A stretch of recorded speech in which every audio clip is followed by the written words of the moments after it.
Now, if we start by telling a story, my father came to this country in 1939 from County Cork to dig roads, and my mother came a year later to work in hospitals from County Tipperary. There's nothing new in terms of what meets the newly arrived when they come to our shores.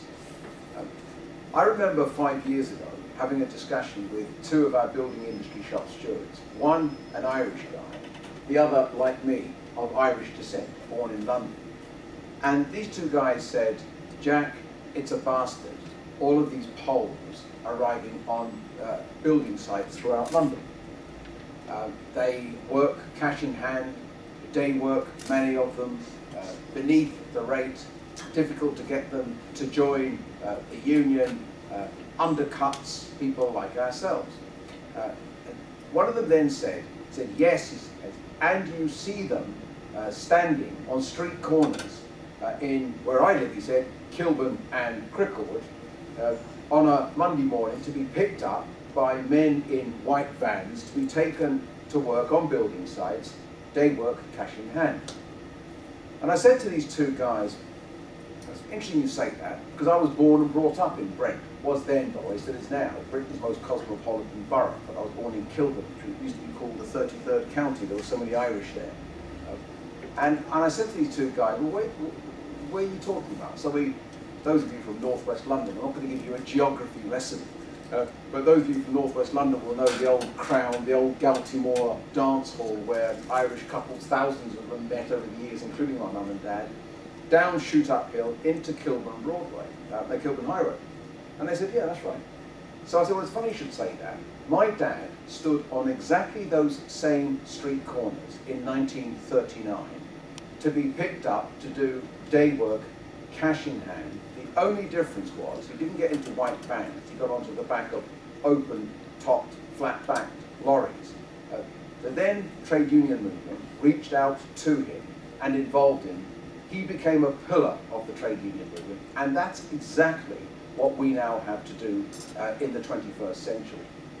So there's nothing new, including, I remember my dad and my mum telling me in the twilight of their years, painful stories of what it was like to go from lodging house to lodging house in the 1940s with those signs, "No dogs, no Irish," which then became, as the West Indians began to arrive in large numbers, as a consequence of a deliberate strategy, by the way, to bring West Indians to our shore, for example, to work in the National Health Service, "No dogs, no Irish, no blacks." So there is nothing new.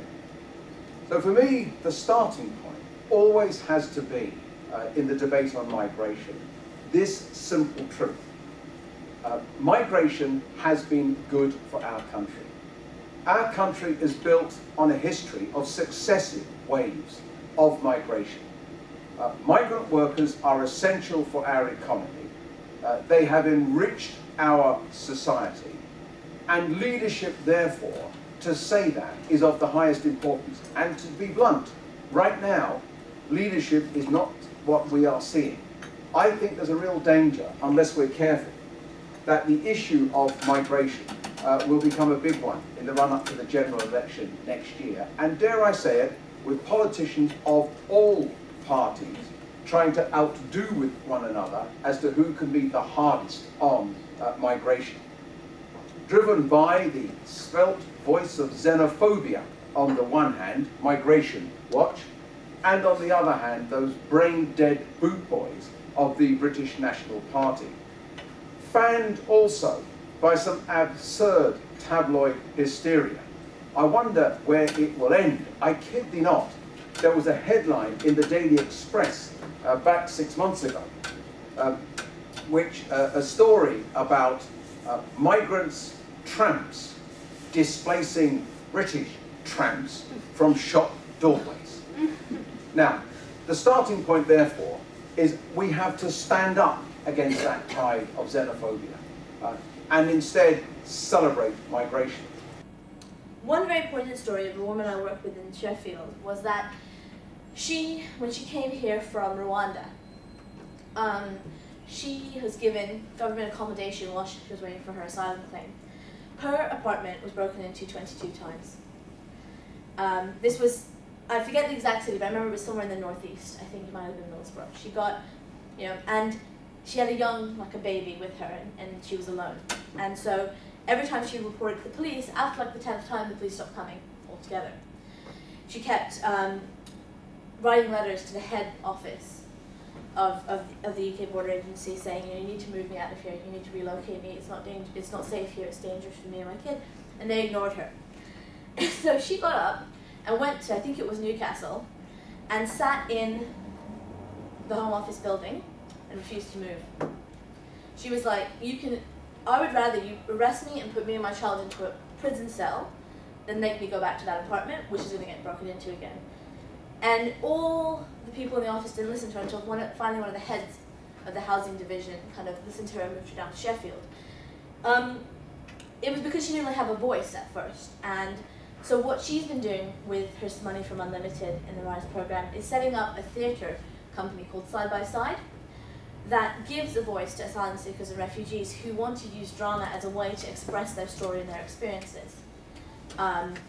I went to go see it actually last year during Refugee Week, and it's funny and at the same time horrifying to hear these people's experiences and to think that just happens every day.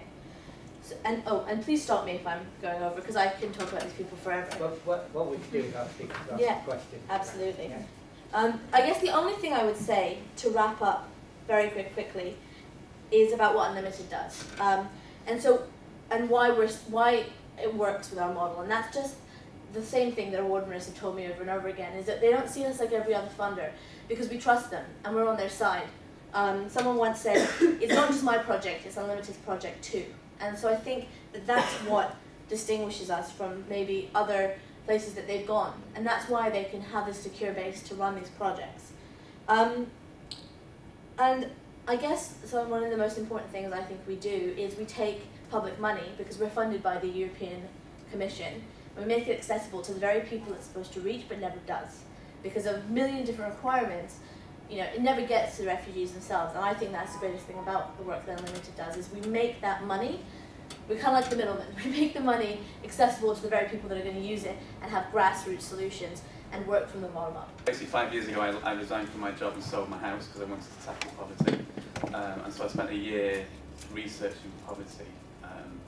Basically in London, because I thought, well, if we're going to end global poverty, we can't have poverty on our own street. So I thought, well, why not stay here? And what I found was a lot of people are employed, but they're still in poverty, because actually what they earn isn't enough to break out of poverty itself. Probably what the gentleman was saying about the fact that people are paying minimum wage, or not minimum wage as it were. So I found a lot of people in poverty but actually have jobs, and that's a big problem. Or I found a lot of people are in poverty because nobody will employ them. They're employable, but from their social background, be it refugee, be it they've got status to work here, but still there's this issue of systemic problems of be it institutional racism, and people not actually realising that being racist when actually it's a culture around them. So, and I actually thought, I'm not going to lobby business to do more about this. I think it's better to go back to business and try and create a business and maybe see if there's a different way to tackle poverty and unemployment, and then maybe I can mission to other businesses and actually we can do more about this. So I realised, I thought, I'm going to create a business, it'll be a social enterprise as a state of mind rather than a legal structure, and that way, because what I found was when I started to be a social enterprise legally, what I found was natural businesses would say, well, you can employ that because you're a social enterprise. And what I thought, no, be a business and it's a state of mind. So what we've actually got now to do, we're growing an IT company. We've turned over £1.6 million already as a growing business. I've got people who have got disabilities. When we recruited somebody from Zambia, he asked for £6 an hour. I paid him 11. We're basically saying if people are good enough, you should pay them the right wage. And this whole ethos of, I just found that to tackle poverty, governments around the table, charities around the table, but where are the businesses? And we've got to change the business behaviour if we're going to end poverty.